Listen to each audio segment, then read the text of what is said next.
നമസ്കാരം. മലയാളി വാർത്തയിലേക്ക് സ്വാഗതം. ഇന്ത്യൻ സേന എല്ലാ മേഖലയിലും നമ്മുടെ കരുത്ത് അത് വർദ്ധിച്ചുകൊണ്ടിരിക്കുകയാണ്. തദ്ദേശീയമായിട്ടുള്ള പല നിർമ്മാണ മേഖലയിലും ഇന്ത്യയുടെ കരുത്ത് തെളിയിച്ചു കഴിഞ്ഞു. പലതരത്തിലുള്ള ആയുധങ്ങളും അതുപോലെ തന്നെ ആക്രമണം തടയാനുള്ള വ്യോമ പ്രതിരോധ ശേഷിയുടെ കരുത്തൊക്കെ തന്നെ ഇന്ത്യ വർദ്ധിപ്പിച്ചുകൊണ്ടിരിക്കുകയാണ്. മറ്റുള്ള രാജ്യങ്ങളടക്കം ആയുധത്തിനായി ഇന്ത്യയുടെ മുൻപിൽ വന്നു നിൽക്കുന്ന കാഴ്ച നമ്മൾ കാണാൻ സാധിക്കുന്നുണ്ട്. ഓരോ വർഷം കഴിയും തോറും ഈ മേഖലയിലെ ഇന്ത്യയുടെ വളർച്ച അത് വലിയ ഉയരത്തിൽ തന്നെയാണ് ഇപ്പോൾ പോയിക്കൊണ്ടിരിക്കുന്നത്. ഇനിയും അങ്ങോട്ട് തന്നെയായിരിക്കും. ഏതായാലും ഇപ്പോൾ ഏഷ്യയിലെ ഏറ്റവും വലിയ നാവിക അഭ്യാസ പ്രകടനങ്ങൾക്ക് ബംഗാൾ ഉൾക്കടൽ വേദിയാകുന്നു എന്നുള്ള വാർത്തകളാണ് പുറത്തു വരുന്നത്.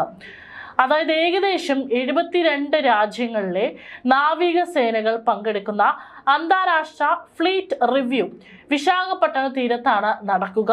72 രാജ്യങ്ങളെ അഭിമുഖീകരിക്കാനാണ് വിശാഖപട്ടണം ഒരുങ്ങുന്നത്. ഇപ്പോൾ നമുക്കറിയാം, ലോകത്തിൻ്റെ പല കോണുകളിലും യുദ്ധസമാനമായ സാഹചര്യങ്ങൾ നിലനിൽക്കുന്നു. പല രാജ്യങ്ങൾക്ക് മേൽ പല രാജ്യങ്ങളും വെല്ലുവിളി ഉയർത്തി നിൽക്കുന്നു. ഈ ഒരു സാഹചര്യത്തിലാണ് ഇപ്പോൾ ഇങ്ങനെ വിശാഖപട്ടണത്തൊരു അന്താരാഷ്ട്ര ഫ്ലീറ്റ് റിവ്യൂ നടക്കാൻ പോകുന്നത്. 60-ലധികം യുദ്ധക്കപ്പലുകളാണ് ഈ ബൃഹത്തായ പരേഡിൽ അണിനിരക്കുന്നത്. ഇന്ത്യൻ സായുധ സേനയുടെ പരമാധികാരിയായ രാഷ്ട്രപതി ദ്രൗപദി മുർമു ചടങ്ങിൽ നേരിട്ട് പങ്കെടുത്ത് നാവികസേനയുടെ അഭ്യാസം സ്വീകരിക്കും എന്നാണ് റിപ്പോർട്ടുകൾ. രാവിലെ രാഷ്ട്രപതിയുടെ അഭിവാദ്യത്തോടെ ആരംഭിക്കുന്ന ഫ്ലീറ്റ് റിവ്യൂ ഏതാണ്ട് 3 മണിക്കൂറോളമാണ് നീണ്ടു നിൽക്കുന്നത്. ഇന്ത്യ തദ്ദേശീയമായി നിർമ്മിച്ച INS സുമേധ എന്ന കപ്പലിൽ ആഴക്കടലിലെത്തിയാണ് രാഷ്ട്രപതി കപ്പലുകളെയും അന്തർവാഹിനികളെയും പരിശോധിക്കുന്നത്. അതും ഇന്ത്യക്ക് ഏറെ അഭിമാനകരമായിട്ടുള്ള നിമിഷമാണ്. ആന്ധ്രാപ്രദേശ് ഗവർണറും മുഖ്യമന്ത്രിയും ഈ സുപ്രധാന ചടങ്ങിൽ രാഷ്ട്രപതിയെ അനുഗമിക്കും. ലോകശക്തികളായ അമേരിക്ക, റഷ്യ എന്നിവരുടെ അത്യാധുനിക യുദ്ധക്കപ്പലുകളും ഈ അഭ്യാസ പ്രകടനത്തിന്റെ ഭാഗമാകുന്നു എന്നതാണ് ഇതിൻ്റെ ഏറ്റവും വലിയ പ്രത്യേകത. അതായത് റഷ്യയുടെയും അമേരിക്കയുടെയും ഏറ്റവും വമ്പൻ നിരയിൽ നിൽക്കുന്ന പല യുദ്ധക്കപ്പലുകളും വിശാഖപട്ടണ തീരത്തേക്ക് എത്തുന്നു. അതിനു കൂടിയാണ് നമ്മുടെ രാജ്യം സാക്ഷ്യം വഹിക്കാൻ പോകുന്നത്. ഇന്ത്യയുടെ അഭിമാനമായ INS വിക്രാന്ത് ഉൾപ്പെടെയുള്ള യുദ്ധക്കപ്പലുകളും അന്തർവാഹിനികളും ഈ കൂട്ടായ്മയിൽ തങ്ങളുടെ സൈനിക വീര്യം പ്രദർശിപ്പിക്കും.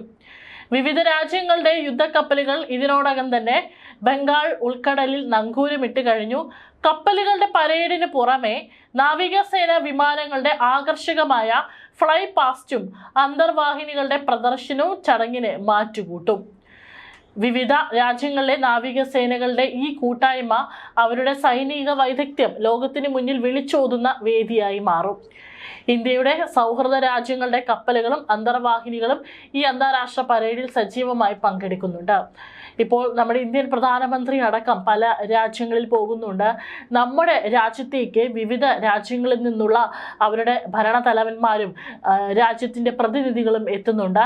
ഈ ഒരു സൗഹൃദം നമ്മുടെ രാജ്യവും ആ ഒരു രാജ്യവും തമ്മിലുള്ള പലതരത്തിലുള്ള കരാറുകളും ഊട്ടിയുറപ്പിക്കുന്നതാണ്. സൗഹൃദം ഒന്നും കൂടി ഊട്ടിയുറപ്പിക്കുന്നതിൻ്റെ ഭാഗമായിട്ടാണ് ഇത്തരത്തിൽ നമ്മുടെ ഇന്ത്യൻ പ്രധാനമന്ത്രിയുടെ പല രാജ്യങ്ങളിലേക്കുള്ള സന്ദർശനവും തിരിച്ച് നമ്മുടെ ഇന്ത്യയിലേക്കും അവിടെ നിന്നുള്ള രാജ്യത്തിൻ്റെ പ്രതിനിധികൾ വരുന്നതും. ഇതെല്ലാം തന്നെ നമുക്കൊരു മുതൽക്കൂട്ടാകുമെന്നുള്ള കാര്യത്തിൽ യാതൊരു സംശയവുമില്ല. ഏതായാലും പണ്ടത്തെ ഇന്ത്യ അല്ല, ഇപ്പോൾ ഒരുപാട് മാറിയിരിക്കുന്നു. ഓരോ മേഖലയിലും നമ്മുടെ കരുത്ത് എന്താണെന്ന് നമ്മൾ തെളിയിച്ചു കൊണ്ടിരിക്കുകയാണ്. അതിനുള്ള മാറ്റങ്ങൾ പല കോണുകളിൽ നടക്കുന്നുണ്ട്. മറ്റുള്ള രാജ്യങ്ങളും പലപ്പോഴും വമ്പൻ രാജ്യങ്ങളടക്കം ഇന്ത്യയുടെ ഈ വളർച്ചയെ വളരെ അസൂയോടുകൂടി തന്നെയാണ് കാണുന്നത് എന്നുള്ള കാര്യത്തിലും സംശയമില്ല.